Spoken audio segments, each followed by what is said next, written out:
世間では、ビジネス化されているようなことも言われますし、そもそも法律には、配偶者の暴力の防止及び被害者の方等に関する法律っていうのがあるんですけど、配偶者とはいうものの実際には女性が被害者で男性が加害者で、その加害男性から女性を逃がすのが、保護するのが支援だという点に付けられて、それにのっとって制度が動いているんですけど、具体的には暴力を振るっている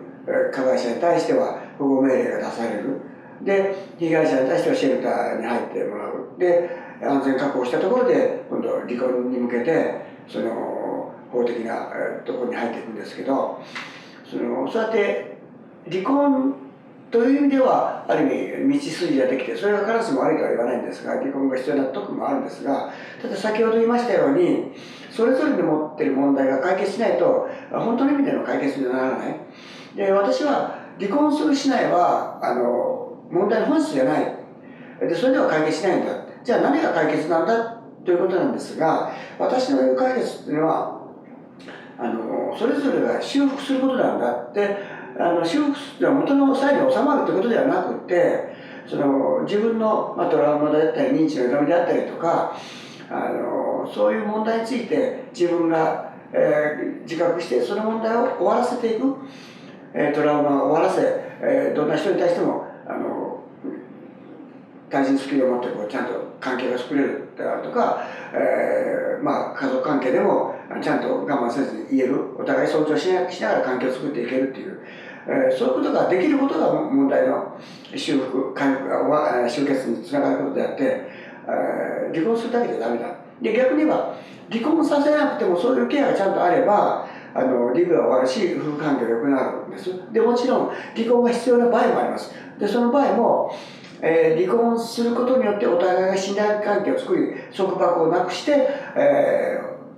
より良い家庭関係を作るということが可能です。だから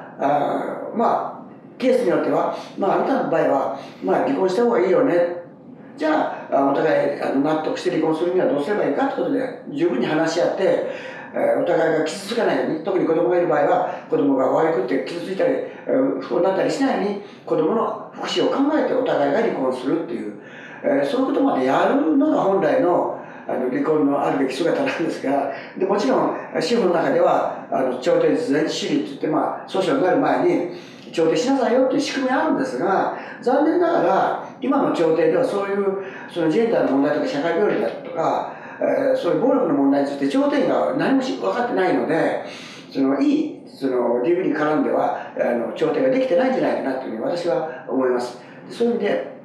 離婚も含めて修復的なケアが入れば、随分離婚で傷つくという人は少なくなるんじゃないかな。そういう意味で、多くの人たちに離婚は問題の本質的解決にならないよということはお伝えしたい。離婚を望んでいる人も望んでない人もやっぱりそこら辺をちゃんと考えてほしい。離婚は問題の、一部ではあるけどそれが全てではないよということですね。はい。